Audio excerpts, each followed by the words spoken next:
नमस्ते साथियों, थंबनेल देखकर आपको समझ ही आया होगा कि आज मैं हिंजवड़ी आईटी पार्क एरिया में खड़ा हूँ और आज के प्रोजेक्ट में आपको इन्वेस्टमेंट करने के लिए, प्रॉपर्टी लेने के लिए 25 लाख रुपए का बजट लगने वाला है। लेकिन आपको दूसरा सवाल पड़ा होगा कि आज मेरे हाथ में ये बुक क्यों है। तो इस बुक का नाम है रिच डैड पुअर डैड जी, जो कि अमेरिकन राइटर रॉबर्ट कियोसाकी जी ने लिखी है। इस बुक में उन्होंने जो अपनी इन्वेस्टमेंट, आपका जो पैसा है उसको सही जगह निवेश कैसे किया जाए और उसको बढ़ाया कैसे जाए ये बताया। लेकिन इस लेखक पे रिसर्च करते वक्त और इन्होंने लिखी हुए किताबों और वीडियो को देखने के बाद मुझे एक बात समझ में आई कि ये जो राइटर है इन्होंने अपने लाइफ में 6000 जगह प्रॉपर्टी लेके रखी है। और उनका जो सीक्रेट है वो जब मैंने देखा, जाना, तो मुझे लगा कि ये सीक्रेट हर किसी को पता होना चाहिए, जिसकी वजह से हर रियल एस्टेट बायर का जो पोर्टफोलियो है वो काफ़ी अच्छे लेवल पे बन सकता है। बहुत बार क्या होता है, लोग सेकंड इन्वेस्टमेंट करते वक्त एक बहुत बड़ी गलती करते हैं, जो कि लेखक भी कहते हैं और हम भी लोग रोज एक्सपीरियंस करते हैं। अगर आप फर्स्ट होम ले रहे हो, पहली बार घर ले रहे हो, तो फर्स्ट होम के हिसाब से ही लेना चाहिए। लेकिन सेकंड टाइम अगर आप रेंट के लिए इन्वेस्टमेंट कर रहे हो या आपको रेंटल इनकम चाहिए, तो आप रेसिडेंशियल प्रॉपर्टी में आपको कभी भी इन्वेस्टमेंट नहीं करनी चाहिए, क्योंकि रेसिडेंशियल प्रॉपर्टी के जो रिटर्न्स होते हैं वो 2 या 2.5% से ऊपर नहीं होते। लेकिन जो कमर्शियल प्रॉपर्टी होती है उसके रिटर्न जो होते हैं वो हमेशा ज़्यादा होते हैं। जैसे आज मैं जिस प्रॉपर्टी में खड़ा हूँ, यहाँ के रिटर्न जो एनुअली 5% है और नेचुरल जो ग्रोथ है वो अलग सी होने वाली है। तो ये जो राइटर है वो भी यही कहने की कोशिश कर रहे हैं कि आप हमेशा सेकेंड टाइम जब इन्वेस्टमेंट कर रहे हो रेंट के लिए, तो वो इन्वेस्टमेंट या तो शॉप में कीजिए, ऑफिस स्पेस में कीजिए, गोडाउन में कीजिए, या तो प्रीलीज प्रॉपर्टी में कीजिए। आजकल क्या हो रहा है कि भारत की जो टॉप 10 मेट्रो सिटी जिसमें पुणे भी आता है, तो वहाँ पे काफ़ी बड़े लेवल पे आईटी जो पार्क है वो हो चुके हैं। तो यहाँ पे लोगों जो आते हैं, एम्प्लॉय जो होते हैं, तो उनको रहने की काफ़ी बड़ी समस्या होती है। ऐसे वक्त वो कम प्राइस में फुल्ली फर्निश या सारी फैसिलिटी होने वाली प्रॉपर्टी जो है वो सर्च करते हैं। तो आज का जो प्रॉपर्टी है वो उसी टाइप का है और फेज़ 2 में, हिंजवड़ी फेज़ 2 में। तो यहाँ पे अगर आप प्रॉपर्टी ले रहे हो तो आपको यहाँ पे फिक्स रेंट मिलने वाला है, यानी सालाना 5% आपको जो है वो आरओआई मिलने वाला है और आपका जो नेट आउटफ्लो है वो भी यहाँ पे पॉजिटिव होने वाला है। और छोटी इन्वेस्टमेंट होने की वजह से यहाँ पे कोई भी इन्वेस्टमेंट कर सकता है। मल्टीपल प्रॉपर्टी आप ले सकते हो अगर ये रेंज हुआ तो आइए अभी हम इस प्रॉपर्टी को डिटेल में समझते हैं, इस प्रोजेक्ट को डिटेल में समझते हैं। उससे पहले अगर आप हमारे चैनल पर पहली बार आए हो तो ऐसे नए नए वीडियो देखने के लिए हमारे चैनल को सब्सक्राइब करना बिल्कुल ना भूलिए, और वीडियो अच्छा लगा तो लाइक करके शेयर भी कीजिए।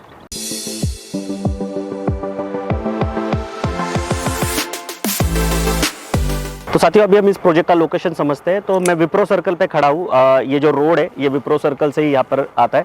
विप्रो सर्कल जो है वो यहाँ से 600 मीटर की दूरी पे और वहाँ से आगे 600 मीटर की दूरी पे ग्रैंड हाई स्ट्रीट नाम का जो मॉल है वो भी यहाँ पे लोकेटेड है। बेसिकली प्रोजेक्ट का लोकेशन जो है वो काफ़ी प्राइम है। अभी आपको पता होगा कि विप्रो सर्कल पे जो मेट्रो स्टेशन है वो भी है नया वाला। और ये जो आपको मेरे पीछे प्रोजेक्ट दिख रहे हैं, अगर आप यहाँ पे 2 BHK लेने जाओ 750-800 स्क्वायर फुट का, तो लगभग 1 CR इसकी प्राइस चल रही है। तो जब भी आप इस प्रोजेक्ट को विजिट करोगे तब आप स्क्रीन पे दिए नंबर पे कॉल करके गूगल लोकेशन भी मंगवा सकते हो और आप इस प्रोजेक्ट पे आ सकते हो। तो साथियों अभी हम इस प्रोजेक्ट को डिटेल में समझते हैं। टोटल 20 एकड़ का ये लैंड पार्सल है, जिसमें का पहला फेज जो है वो 2.5 एकड़ का होने वाला है, जिसमें टोटल 4 बिल्डिंग है, A, B, C, D, और 2 बिल्डिंग जो है इसमें से वो 7 मंजिला होने वाली है और 2 बिल्डिंग जो है वो 8 मंजिला होने वाली है। टोटल यूनिट की बात करें तो 485 यूनिट यहाँ पे बनने वाले। 2 साइज यहाँ पे दिए गए, 194 और 208। बेसिकली ये स्टूडियो अपार्टमेंट का प्रोजेक्ट है। अगर आप फर्स्ट होम के हिसाब से इस वीडियो को देख रहे हो तो ये फर्स्ट होम का कॉन्सेप्ट बिल्कुल नहीं है, ये है प्रीलीज प्रॉपर्टी का। यानी जो लोग शॉप में इन्वेस्टमेंट करते या ऑफिस स्पेस में इन्वेस्टमेंट करते या फिर जिनका मकसद सिर्फ रेंट इनकम कमाना है, तो उनके लिए एक प्रोजेक्ट जो है काफ़ी अच्छा है, क्योंकि 5% आरओआई इसका जो सालाना है वो आपको यहाँ पे मिल रहा है। तो जो 194 का यूनिट है वो आपको 25 लाख में जा रहा है सारे खर्चों के साथ, और 208 स्क्वायर फुट का यूनिट है वो आपको 26 लाख में जा रहा है, वो भी सारे खर्चों के साथ। अभी ये जो यूनिट है ये फर्निश यूनिट होने वाला है, जिसमें आपको यहाँ पे 2 बेड, 2 मैट्रेस, 2 वार्डरोब, 1 टन का AC, एक टीवी जो 40 इंच का होने वाला है, जनरेटर जो है वो जनसेट मिलने वाला है, इंडक्शन है, फ्रिज मिलने वाला है मिनी, उसके अलावा ओवन है, वाटर प्यूरीफायर है, फ़ैन है और लाइट है। और जो प्रॉपर्टी मैनेज करने वाली कंपनी है तो ये वॉशिंग मशीन भी देती है, लेकिन ये कॉमन स्पेस में रखा हुआ होता है। बेसिकली ये जो रेंट आपको दिया जाता है तो ये रेंट उन लोगों से लिया जाता है जो यहाँ पे जो आईटी पार्क में काम करते हैं, और इनको ये सारी फैसिलिटी जो है तो वो प्रॉपर्टी मैनेजमेंट कंपनी से यहाँ पे मिलती है। तो उनको भी ये फैसिलिटी मिलने की वजह से उनको भी बेनिफिट होता है जो यहाँ पे रेंट से लेते हैं।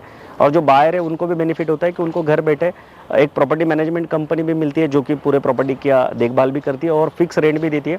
हर 3 साल बाद आपको 10% एप्रिसिएशन भी यहाँ पे मिलने वाला है, और जब ये रेंट एग्रीमेंट आपका होने वाला है उस वक्त आपको 2 महीने का जो डिपॉजिट है वो भी प्रॉपर्टी मैनेजमेंट कंपनी से यहाँ पे मिलने वाला है।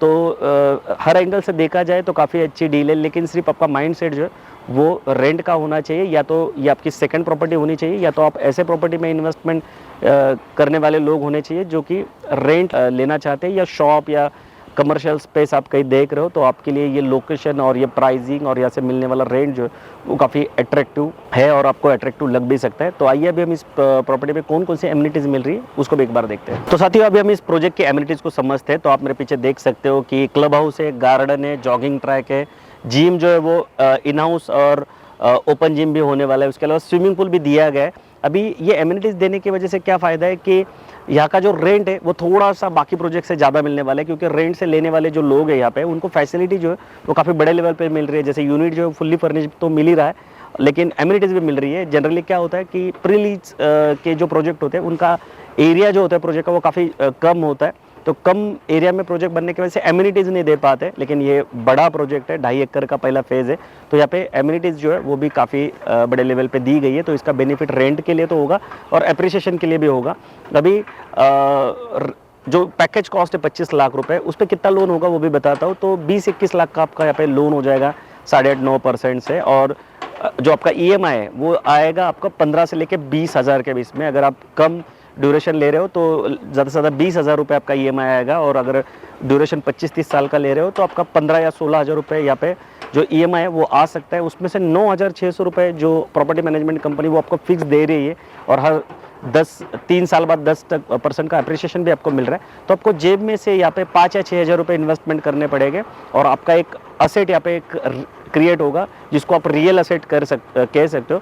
और इतना छोटा लोन को अगर आप जल्दी क्लियर कर सकते हो, जैसे शुरुआत में मैंने बताया कि जो हमारे rich dad poor dad book के ऑथर है रॉबर्ट कियोसाकी, तो वो बताते हैं कि आप प्रॉपर्टी को लीजिए और जल्द से जल्द ऐसे प्रॉपर्टी को क्लियर करने की कोशिश कीजिए। यानी एक प्रॉपर्टी को लीजिए, उसका जल्द से जल्द जो पूरा फोरक्लोजर वो कीजिए, और ऐसे छोटे छोटे इन्वेस्टमेंट कीजिए फ्रैक्शन में। अगर आप बड़ा इन्वेस्टमेंट करते हो रेंट के लिए, मान लो अगर यही एरिया में अगर आपने 1 CR का फ्लैट ले लिया तो उसको टेनेंट जो है वो भी आपको सर्च करना पड़ता है, और इमरजेंसी आने पे इतना बड़ा बायर आपको तुरंत नहीं मिलता। लेकिन अगर आप छोटी छोटी इन्वेस्टमेंट करोगे, जैसे यहाँ पे 25 लाख का बजट है, तो अगर इमरजेंसी आ रही है तो इतने छोटे प्रॉपर्टी को आपको बायर भी मिलता है। और बहुत बार तो प्रॉपर्टी मैनेजमेंट कंपनी जो है वही आपको वो उस प्रॉपर्टी को लेती है या तो उसका डील करती है, क्योंकि प्रॉपर्टी मैनेजमेंट जो कंपनी वो भी उस पर पैसे कमा रही होती है।